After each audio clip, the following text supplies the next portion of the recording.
Hey, in this video, I'm going to be showing you how you can run a checkstyle on your Java code on VS Code to clean up your code and the style of your code with the style that we accept here in Miami. The good news is that you do not need to install anything. The tool that we're going to be using got already installed with the Java extension that you already installed on your VS Code. So all you need to do, you select everything. You can use Command or Control A, or you can just grab everything like that. I would prefer using Command or Control A to select everything. And then you just right click on it.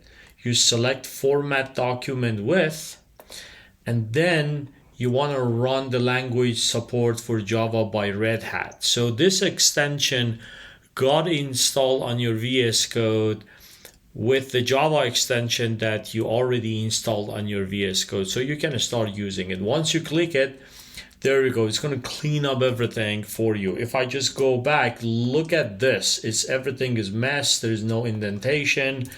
I can mess it up even more. The brackets are messed up. This should go here.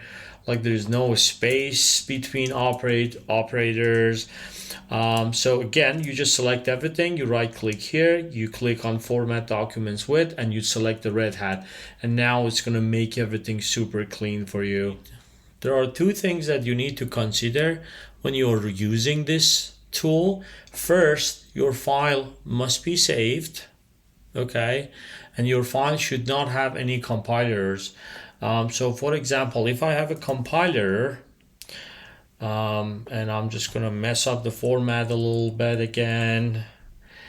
And if I have a compiler and I try to format this using the Red Hat, it does not work. So your code should not have any compilers. Once you fix it and then it's messed up, and you also need to make sure the file is already saved. So that's the second thing. So there should not be any compilers in your code, and your file should also be already saved. So you can select everything, you click on this, you select the Red Hat. Now it's gonna indent everything and fix the style of your code for you.